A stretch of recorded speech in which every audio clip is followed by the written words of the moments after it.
retrouve pour cette, première séance sur notre formation au langage C. Je vais vous faire une petite présentation, de ce langage, des avantages qu'il peut avoir et surtout, l'utilité que vous auriez à l'apprendre et à l'étudier.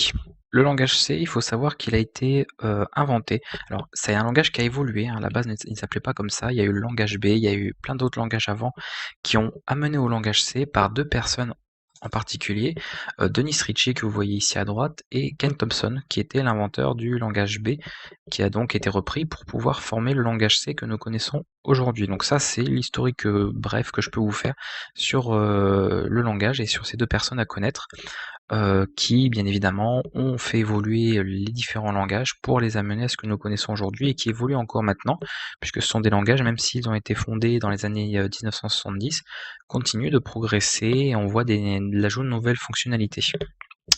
Justement, en parlant donc du langage en lui-même, le langage C est un langage dit de programmation impérative. Ça veut dire que le langage fonctionne via une suite d'instructions. Alors je vais pas vous montrer un exemple de code pour le moment, on verra ça dans la séance suivante. Par contre, vous verrez, je vous l'expliquerai, on parlera d'instructions, c'est-à-dire un ensemble de commandes qui sont à suivre, au fur et à mesure, en fait, de manière séquentielle et le programme les réalise, voilà, une par une, en fait, il réalise chacune des tâches et il traite comme ça tout le fichier, donc tout l'ensemble du programme, jusqu'à sa fin, tout simplement. Donc ça, c'est dit impératif, c'est ce qu'on retrouve dans beaucoup de langages de programmation d'ailleurs, hein. C'est une méthode de programmation qui est quand même, relativement populaire et ce qu'il faut savoir également, c'est que le langage C est un langage compilé, c'est-à-dire que nous allons avoir un code source. Un code source, nous allons donc taper le code de notre programme dans des fichiers. Nous allons ensuite utiliser un outil, ce qu'on appelle le compilateur. Je ne vais pas détailler, le compilateur en lui-même, c'est pas le sujet de ce genre de formation. Si vous voulez en savoir plus sur toutes les méthodes de compilation et cetera, je vous invite éventuellement à, voir ma formation sur le hacking. Là, je parle beaucoup plus en détail déjà des, étapes de compilation, exactement et en plus avec le langage C, puisque c'est un langage que vous pourrez retrouver dans cette formation également. Donc petite parenthèse faite, c'est un langage compilé, c'est-à-dire que la machine, si vous le savez ou non, peu importe, ne comprend que le langage binaire, donc qui est constitué de 0 et de 1 par rapport, justement, à son fonctionnement d'origine et le langage que nous allons évidemment utiliser pour programmer n'est pas composé de 0 et de 1, sinon ce serait parfaitement illisible, parfaitement compliqué également. On a donc une certaine syntaxe qui a été créée et à partir de là, le compilateur va traduire, entre guillemets, notre syntaxe à nous en langage machine, donc en binaire, pour pouvoir être lu et exécuté par un ordinateur qui lui ne connaît que les 0 et des 1. Il fait vraiment des choses très très simples et c'est tout ça qui permet de complexifier certains traitements. Ça, c'est pour la partie compilation. Le langage C, c'est également un langage que l'on... Alors, on qualifie souvent les langages de programmation de haut niveau, de bas niveau, etc. Comprenez déjà que c'est quelque chose qui est très subjectif et très relatif surtout. C'est-à-dire qu'on peut avoir un langage qui est haut niveau par rapport à un autre, mais qui est bas niveau par rapport à d'autres choses. Donc c'est pas forcément très fiable comme information, mais en tout cas, on peut qualifier quand même le langage C de haut niveau, si vous voulez, du fait qu'il a une syntaxe qui est simplifiée par rapport à d'autres langages comme les langages d'assembleur. Par contre, il est plutôt qualifié de bas niveau dans la mesure où nous allons directement travailler sur la mémoire. C'est-à-dire qu'on va gérer la mémoire, on va faire de l'allocation en fait de la mémoire, c'est-à-dire de réserver un espace dans la mémoire de l'ordinateur pour pouvoir stocker des informations. Chose donc qu'il faut prévoir la place, etc. Alors que sur certains langages dits de plus haut niveau, que le langage C, on n'aurait pas forcément besoin de faire ça. On stocke les données et c'est le programme en fait après qui se charge de les allouer correctement et surtout de les libérer, puisque si vous ne libérez pas après les données à la fin du programme, elles restent dans la mémoire et c'est comme ça qu'on finit par saturer la mémoire. Donc ça, voilà, c'est à retenir quand même. Le langage C est un langage compilé, c'est un langage dit de haut niveau si on compare par rapport au langage proche du langage machine, mais ce sont quand même des langages relativement bas niveau si on compare au langage Java, au langage C#. Ces langages un peu plus récents qui, eux, par exemple, disposent d'un système de libération de mémoire, ce qu'on appelle un garbage collector, un ramasse-miettes, que le langage C, par exemple, n'a pas.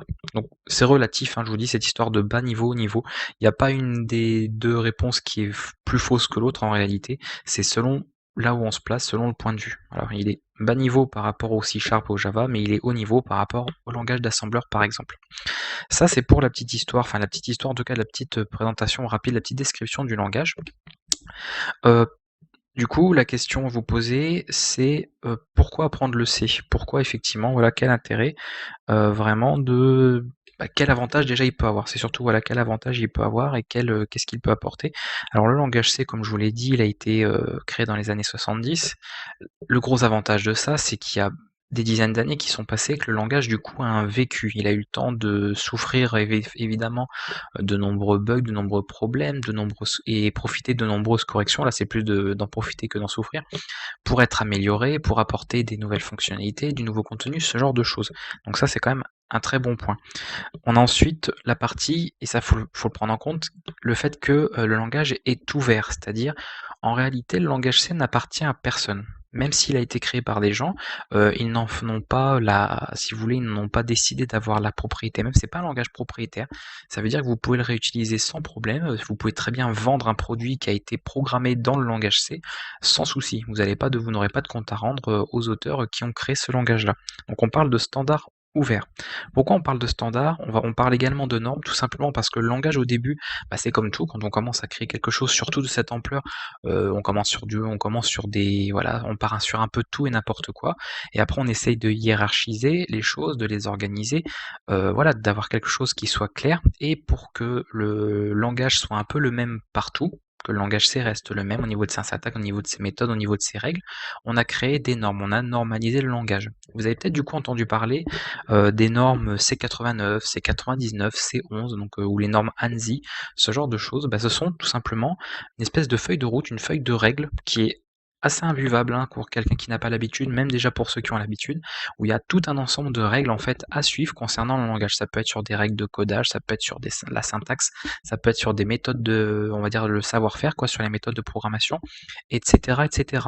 Alors, ils ont utilisé ce terme-là pour, par exemple, C89, puisqu'elle a été initiée en 1989, C99, c'était en 99, et la plus récente, c'est la norme C11 qui a été faite en 2011. Donc vraiment, on va dire validée en 2011.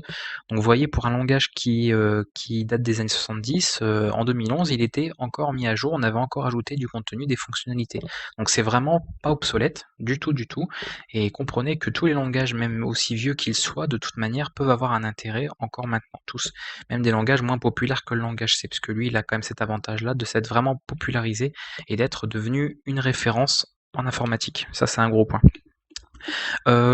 Si je devais citer quelques points moins bien, quelques désavantages, quelques inconvénients du langage C, je parlerai avant tout de sa portabilité. Alors contrairement, si on comparait à d'autres langages, vous connaissez peut-être comme le Python, ce genre de choses, peut-être après vous n'avez vraiment absolument aucune connaissance tout ce qui est programmation informatique. Mais sachant en tout cas qu'il y a des langages qui, eux, par exemple, vous programmez, vous codez donc votre petite application, votre jeu, n'importe quoi, et vous pouvez le lancer sur Windows, donc le système que j'ai ici, il fonctionnera. Vous pouvez le déplacer sur macOS, l'exécuter, il fonctionnera. Déplacer sur une distribution GNU Linux, il fonctionnera aussi. Donc ça, c'est l'avantage, c'est portable. On a juste à récupérer le programme, on le lance, point, c'est terminé. Le C ne permet pas de faire ça. Le code est effectivement le même, sauf quelques exceptions, hein, avec des bibliothèques très particulières, mais le code, grâce au standard, il est le même que vous soyez sur Windows ou Linux. Pour afficher quelque chose à l'écran, on fera pareil, peu importe le système. Ça, c'est à retenir, parce que j'ai eu ce genre, et je pourrais avoir ce genre de remarques, en fait, si la syntaxe en fait est la même, par exemple, selon notre OS, oui. Pour afficher du texte, c'est la même. Pour stocker des informations, vous verrez qu'on aura la même syntaxe, peu importe que vous soyez sur Windows ou Linux d'ailleurs.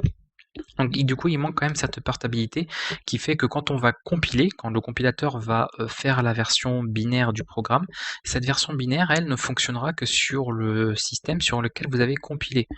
Parce qu'il ne s'agit pas, après il y a des méthodes comme ce qu'on appelle de la cross-compilation qui permet de compiler pour un autre support. Mais encore une fois, là on rentre dans quelque chose d'un peu plus complexe, c'est pas ce que je voulais vous montrer en tout cas dans cette formation. Donc si vous êtes sur Windows, si vous compilez votre programme, il fonctionnera que sur un système Windows. Si vous compilez sur macOS, il fonctionnera sur un système Mac, etc., etc. Vous aurez comme ça un exécutable en fonction de l'OS sur lequel vous compilez. Du coup, si on veut avoir quelque chose de portable, par exemple, si on fait un programme, si on voulait qu'il soit portable, il faudrait au minimum le compiler sur Windows, le compiler sur macOS, le compiler sur GNU Linux, pour avoir par exemple la compatibilité avec ces trois systèmes, ce qu'on appellerait un programme ou un jeu par exemple multiplateforme. Voilà, c'est dans ce genre de cas-là, une compatibilité multiplateforme. Sinon, Un autre point qui peut être assez dérangeant et les personnes qui développent, par exemple, s'il y a des développeurs de Pascal, qui suivent cette vidéo ou d'autres langages, même le langage comme le Python qui est plus récent et qui est évidemment plus haut niveau, heu, vous remarquerez certainement, par la suite en tout cas, et vous le verrez, donc je vous le dis maintenant, que la syntaxe, que l'apprentissage du langage C est à la fois facile parce qu'il y a très peu de concepts. En fait, il y a très peu de choses à savoir, on va dire, au niveau de la base du langage. C'est bah, genre, on va voir telle chose, telle chose, telle chose. En même pas une vingtaine de vidéos, vous verrez on aura fait le tour de tous les concepts du langage. Donc ça va quand même très très vite, ça fait pas beaucoup. Après, on peut bien évidemment les mettre en application pour faire des choses beaucoup plus complexes. Mais les concepts, il y en a très peu. En revanche, la syntaxe du langage en lui-même, sa compréhension des fois, peut paraître un peu compliquée. Ce qui fait que, bah, cette complication en fait dans la syntaxe, dans la manière de programmer, peut amener à beaucoup d'erreurs. Il est récurrent par exemple de faire des bugs parce qu'on a mal alloué la mémoire, parce qu'au niveau des chaînes de caractères, vous verrez plus tard quand on gère du texte, pareil, on ne gère pas correctement tout ce qui est côté mémoire et c'est voilà, disons que l'erreur est vite faite avec le langage C, alors que sur d'autres langages, plus haut niveau, ou plus simples dans leur syntaxe, il y en aurait beaucoup moins. Donc attention, si vraiment bah, vous voulez vous lancer là-dedans, il faudra être un minimum rigoureux bien évidemment. Il y a certaines choses qui ne seront pas possibles. Il faudra faire attention. Des fois, le moindre petit caractère différent pourra causer un bug, ce qu'on appelle un bug sur un programme. Maintenant, je pense que bah, si vous n'étiez pas au courant de ça, vous comprenez peut-être pourquoi bah, des systèmes faits par des professionnels, comme bah, votre système d'exploitation, hein, que ce soit Windows, Linux, Mac, ou les logiciels que vous utilisez tous les jours, votre navigateur, votre antivirus, votre logiciel de traitement de texte, souffre de dizaines, de milliers même, dans certains cas, de bugs. Parce que la moindre petite erreur ne pardonne pas. Et je prends l'exemple le langage C, mais on peut retrouver ça dans d'autres langages qui sont assez similaires, bien évidemment. C'est vraiment difficile de produire, voire même impossible de toute manière, de produire un programme 100% parfait qui n'a aucun bug, aucune erreur, et qui soit fonctionnel partout. Parce qu'après, il y a l'histoire de matériel, il faut que ça prenne en compte, pardon, bah, tout ce qui est fait dans le programme, que le système le supporte, etc. Donc il y a énormément de facteurs qui peuvent faire que bah, le programme au final chez vous ne fonctionne pas bien et qui pourrait très bien fonctionner chez un autre, ou alors qu'il dispose d'un petit bug qui vient complètement casser son fonctionnement. Ça peut aller très très vite. Donc vraiment ce point est à prendre en compte. Comme éventuellement un inconvénient du langage C, c'est il rend plus facile les erreurs. Le fait de faire les erreurs, on a plus tendance à faire des erreurs dans ce langage-là que dans un autre. Du coup, je viendrai sur un autre point pour vous, et j'en avais parlé tout au début, c'est pourquoi au final apprendre le C, qu'est-ce qu'il peut apporter. Ce que je vais vous dire là est purement subjectif, c'est moi ce que je pense personnellement, c'est pas forcément l'avis de tous ou l'avis des autres. Déjà, il faut savoir que c'est un langage, si vous voulez, qui, comme je vous l'ai dit, qui date. Il a pas mal d'années derrière lui, donc forcément il est devenu très populaire. On trouve beaucoup de ressources, beaucoup de contenu sur internet, donc éventuellement beaucoup d'aide si jamais vous étiez bloqué sur quelque chose en particulier. Il est forcément inclus dans tous les appareils électroniques que vous pouvez trouver. En général, quand un constructeur sort un appareil, il s'arrange pour que vous puissiez programmer, en tout cas que le langage C soit compatible dessus. C'est pour ça que à l'heure actuelle, si je prends cette année 2016, le langage C est très utilisé par exemple dans les systèmes embarqués. Si vous avez un drone, si vous connaissez en tout cas même ne serait-ce voilà, que connaître les systèmes de drones ou les petits robots, tout dans la robotique, dans tout ça, dans la domotique, dans les frigos, maintenant on retrouve ça dans les télés, dans n'importe quel appareil comme ça qui sont un petit peu intelligents, ce qu'on appelle des appareils intelligents, vous voyez qu'ils fonctionnent avec des programmes, ils deviennent de plus en plus sophistiqués. Et bien, dans 95% des cas, peut-être même plus, ces petits systèmes sont programmés en langage C. C'est un langage, je vous le dis, qui est vraiment un standard, qui est devenu une référence un peu partout et qui nous entoure. On est vraiment entouré de programmes, de systèmes qui fonctionnent via ce langage-là. Donc ce serait, je pense en tout cas, dommage de passer à côté de ça. Si vous vous intéressez à la programmation, que vous êtes curieux, ou vous voulez apprendre quelque chose, je pense que bah, de faire de la programmation et n'avoir jamais fait de C, c'est dommage. C'est dommage de passer à côté de ça, ça me paraît utile. Et en plus, c'est utilisé, voilà, on l'utilise dans les systèmes embarqués, mais on l'utilise également en programmation système, quand il s'agit de faire de la programmation sur les systèmes d'exploitation, sur du serveur, etc. On programme beaucoup en C. On peut le retrouver dans des jeux vidéo, il y a des jeux vidéo qui sont également faits via ce langage-là. On n'a pas que les langages dont on peut entendre parler, comme le C++ ou C# par exemple, on a également des jeux qui sont faits en C. On a des applications en temps réel, puisque le langage C est quand même, je vous ai dit, avec des concepts il a très peu de concept donc qui se met rapidement en place, ce qui fait qu'il y a beaucoup d'applications de temps réel qui utilisent ce langage-là. On a des bibliothèques également qui permettent par exemple de faciliter le travail des développeurs. En fait, vous avez des fonctionnalités toutes faites et un développeur peut sans problème les réutiliser à son tour dans son propre programme. Il faut comprendre voilà, que ce que vous pourrez programmer pourra être fait sous forme de package en fait et proposé aux autres développeurs qui peuvent s'en servir comme un outil. Donc c'est un peu infini, c'est à partir de rien, vous pouvez avoir quelque chose qui peut être utilisé par quelqu'un d'autre qui produira autre chose et ainsi de suite. C'est une réaction en chaîne et on arrive comme ça à créer des communautés de développeurs qui peuvent se partager un petit peu tout leur savoir-faire et tout leur travail. Et ça c'est je pense une branche qui est très très intéressante et qui devrait être suffisante pour vous donner envie en tout cas de vous lancer dans l'aventure. Voilà, je voulais terminer cette petite vidéo d'introduction avec quelques exemples. J'ai pris que 2 exemples parce qu'il pourrait y en avoir plein, mais j'ai pris 2 gros exemples de projets qui sont faits en majorité avec le langage C. Donc je voulais parler notamment du kernel, donc du noyau Linux.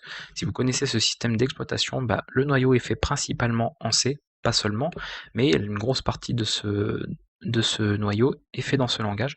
Donc si vous connaissez, vous savez très bien qu'il y a une grande fiabilité dans ce noyau-là. C'est pas du petit projet, c'est pas quelque chose qui est devenu obsolète, bien au contraire, c'est en train de plus les années passent et puis plus de gens s'intéressent à des systèmes alternatifs. Avant, on vivait toujours beaucoup dans Windows. Il y a eu Mac qui s'est imposé très rapidement sur le marché. Et il y a de plus en plus de gens qui s'intéressent aux solutions open source, aux solutions pas équivalentes, mais aux solutions, on va dire, alternatives. Donc, si vous connaissez pas, vous pourrez vous renseigner un petit peu là-dessus. Je propose une formation GNU Linux sur la chaîne aussi. Donc voilà, vous pourrez retrouver comme ça pas mal de petites choses le concernant. Il y a également, parce que je parlais de bibliothèque, la SDL. On le verra dans notre formation. C'est une bibliothèque que nous utiliserons. Donc vous voyez, c'est pas moi ou c'est pas vous qui aurez créé ce code. On utilisera un code qui a déjà été fait, celui de la SDL qui permet par exemple de manipuler des images. On l'utilise notamment pour faire des jeux vidéo en 2D ou pour gérer du son. On peut gérer des manettes, on peut gérer le clavier et la souris. Bref, on peut faire pas mal de petites choses, hein. Donc ça, c'est une bibliothèque que je vous apprendrai à utiliser au cours de cette formation. On pourra faire des petits jeux vidéo, on pourra faire, je vous dis, des petites manipulations d'images, pas mal de petites choses comme ça. Donc voilà 2 gros projets dont on parle assez activement. Il y en a plein d'autres, hein, c'est parce que j'avais pas spécialement envie de faire un listing exhaustif là-dessus. Mais ça, c'est 2 projets en tout cas qui sont bien parlants, qui sont tout à fait d'actualité, qui sont utilisés tous les jours et bien encore maintenant, et qui seront encore utilisés dans 20 ans, sans aucun doute. Voilà, vous avez comme ça quelques petits exemples et moi ça permet comme ça de terminer un petit peu avec cette première séance. J'espère que cette petite intro vous a plu. Alors il s'est pas passé énormément de choses. J'ai surtout parlé, je vous ai présenté pas mal de petites choses, on n'a pas encore vu de code. Dans la prochaine séance, je vous apprendrai bien évidemment à compiler votre premier programme. Donc par rapport, je vous expliquerai bien évidemment quoi faire pour installer les bons outils, les bons programmes, etc.